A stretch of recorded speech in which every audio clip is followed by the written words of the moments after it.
Hello everyone, welcome to law nation. पिछली video में हम लोगों ने इंडियन कॉन्स्टिट्यूशन के इंट्रोडक्शन के बारे में जाना था। इस वीडियो में हम इंडियन कॉन्स्टिट्यूशन का फर्स्ट टॉपिक जो है प्रियम्बल, उसके बारे में डिस्कस करेंगे। तो चलिए शुरू करते हैं। वीडियो चालू करने से पहले मेरा आपसे ये रिक्वेस्ट रहेगा कि आप इस चैनल को सब्सक्राइब कीजिए एंड बेल आइकन को भी ज़रूर से प्रेस कीजिए। सबसे पहले हम जानते हैं कि प्रियम्बल क्या होता है। प्रियम्बल किसी भी डॉक्यूमेंट या एक्ट का एक इंट्रोडक्टरी स्टेटमेंट होता है। एक डॉक्यूमेंट या एक्ट का क्या ऑब्जेक्टिव होगा या क्या चीज़ें उसमें दी गई है, उस चीज़ का एक समरी होता है। हमारे कॉन्स्टिट्यूशन में प्रियम्बल कॉन्स्टिट्यूशन का इंटेंशंस बताता है कि हमारा कॉन्स्टिट्यूशन एग्जैक्टली क्या पोर्ट्रे करना चाहता है।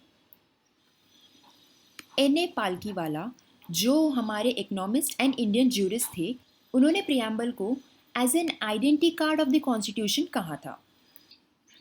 चलिए अभी हम हमारा प्रियम्बल देखते हैं, उससे हमें कॉन्स्टिट्यूशन का एक बेसिक आइडिया मिल जाएगा। ये है हमारा प्रियम्बल।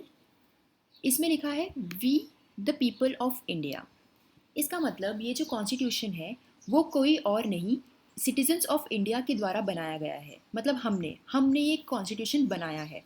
ये किसी और ने या फिर एक्सटर्नली हम सब नागरिकों ने मिलकर ये कॉन्स्टिट्यूशन बनाया गया है। ये किसी एक पर्सन या एक कोई राजा या एक कोई लीडर उसके द्वारा बनाया गई चीज़ नहीं है। इसके लिए यहाँ पे लिखा है we the people of India, यानी हम सब। Having solemnly resolved to constitute India into a sovereign, socialist, secular, democratic republic। चलिए इन वर्ड्स को एक एक करके समझते हैं। सॉवरेन यानी फ्री फ्रॉम एक्सटर्नल पावर्स। हम as a India independently lead करते हैं। हम किसी भी कंट्री के अंडर नहीं है, किसी भी कंट्री का हम कोई इंस्ट्रक्शंस नहीं लेते हैं। जैसे कि ऑस्ट्रेलिया हमेशा यूनाइटेड किंगडम के अंडर रही है, लेकिन इंडिया जो पहले ब्रिटिशर्स के अंडर थी, अभी ऐसा नहीं है। इंडिया इज़ फुल्ली इंडिपेंडेंट, वो अपने सारे डिसीजंस खुद लेता है। इंडिया किसी भी चीज़ के लिए किसी और कंट्री को अकाउंटेबल नहीं होती है। नेक्स्ट वर्ड है सोशलिस्ट। इसका मतलब ये है कि हमारे देश में जो वेल्थ है वो इक्वली सब में डिस्ट्रीब्यूट होना चाहिए। ऐसा नहीं है कि वो वेल्थ बस कुछ लोगों के हाथ में है। वो एक कॉन्सेप्ट होता है ना कि rich become richer and poor gets poorer, वो चीज़ नहीं होनी चाहिए। इसीलिए हमने देखा रहेगा कि जो इनकम टैक्स हम भरते हैं एक वो एक हायर इनकम ग्रुप के लिए हाई होता है एंड लोअर इनकम ग्रुप के लिए लो होता है। इसका यही लॉजिक है कि इनकम इक्वली डिस्ट्रीब्यूट हो और वो किसी एक के हाथ में ही ना रहे। नेक्स्ट वर्ड है सेक्युलर। सेक्युलर का ये मतलब होता है कि हमारा जो कंट्री है वो हर एक रिलीजन को रिस्पेक्ट करती है। हमारे कंट्री का कोई एक पर्टिकुलर रिलीजन नहीं है। भले ही हमारी कंट्री में हिंदुइज्म की मात्रा ज़्यादा है, बट स्टिल हमारा कोई एक ऑफिशियल रिलीजन नहीं है। अगर आप पाकिस्तान के कंट्री में देखोगे तो वहाँ पे उनका ऑफिशियल रिलीजन ही इस्लाम है, लेकिन हमारा कंट्री सेक्युलर है, हम सारे रिलीजन को रिस्पेक्ट करते हैं। नेक्स्ट वर्ड है डेमोक्रेटिक। इसका ये मतलब होता है कि हम सिटीजन ऑफ इंडिया हमारे रिप्रेजेंटेटिव को चुनते हैं। कैसे चुनते हैं? By universal adult franchise. मतलब एक इंसान जब ये 18 साल के ऊपर का हो जाता है तभी वो अपने रिप्रेजेंटेटिव को चूज कर सकता है बाय गिविंग वोट। तो इसे कहते हैं डेमोक्रेटिक नेशन। नेक्स्ट है रिपब्लिक। रिपब्लिक और डेमोक्रेटिक में ज़्यादा कुछ फ़र्क नहीं है। रिपब्लिक का यही मतलब है कि हम लोग ने जो नेता चुना है वो हम लोग की मर्ज़ी से चुना है, ना कि वो मोनार्की सिस्टम जैसे कि राजा का बेटा ही राजा बनेगा, वो सिस्टम नहीं होता है। इसमें हम चूज़ करते हैं।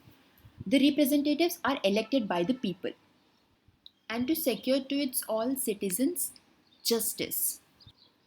मतलब सब लोगों को एक फेयर तरीके से ट्रीट किया जाना चाहिए। और जस्टिस किस में मिलना चाहिए? सोशल, इकोनॉमिक एंड पॉलिटिकल में। नेक्स्ट वर्ड है liberty. Liberty of thought, expression, belief, faith and worship. Liberty का सिंपल सा मतलब होता है फ्रीडम।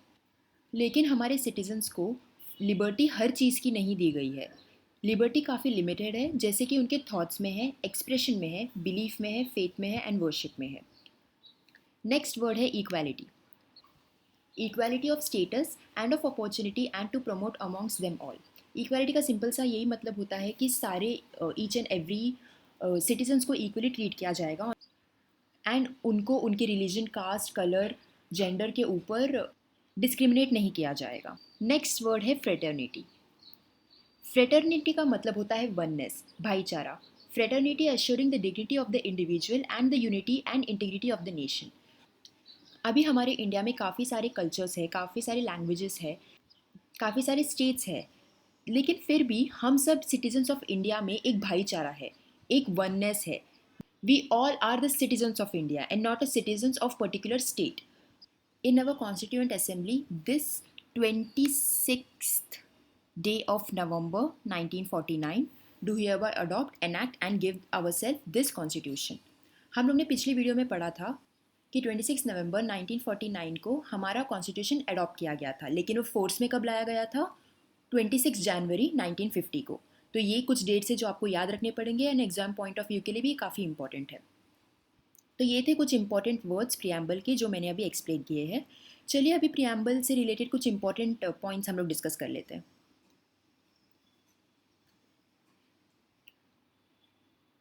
हमारे कॉन्स्टिट्यूशन में जितने भी कॉन्सेप्ट्स हैं वो हमने हर एक कंट्री से इंस्पायर किया हुआ है। तो हमारा जो प्रियम्बल है वो इंस्पायर्ड है यूनाइटेड स्टेट्स ऑफ अमेरिका से। तो ये एक इम्पॉर्टेंट पॉइंट है जो एग्ज़ाम पॉइंट ऑफ व्यू के लिए ज़रूरी है। और नेक्स्ट क्वेश्चन ये आता है कि प्रियम्बल किसके द्वारा ड्राफ्ट किया गया था? जवाहरलाल नेहरू ने हमारा प्रियम्बल ड्राफ्ट किया था, जो बेस था ऑब्जेक्टिव रेजोल्यूशन पर। मतलब कॉन्स्टिट्यूशन का जो भी ऑब्जेक्टिव रहेगा वो चीज़ प्रियम्बल में दी गई है। और एक क्वेश्चन आता है कि क्या प्रियम्बल अमेंड हुआ है या उसे अमेंड किया जा सकता है? तो हाँ, प्रियम्बल एक बार अमेंड हुआ है।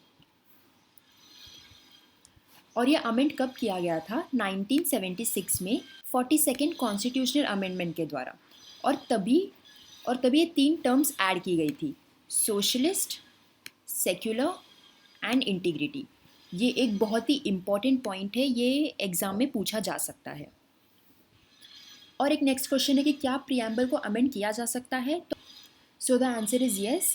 प्रियम्बल को हम आर्टिकल 368 के अंडर अमेंड कर सकते हैं बिना हमारे कॉन्स्टिट्यूशन के बेसिक फीचर को अल्टर या फिर छेड़छाड़ करते हुए। इसके बारे में हम डिटेल में आने वाली वीडियोस में पढ़ेंगे, but for preamble point of view ये बस इतना जानना आपके लिए ज़रूरी है। चलिए अभी एक MCQ देख लेते हैं हम।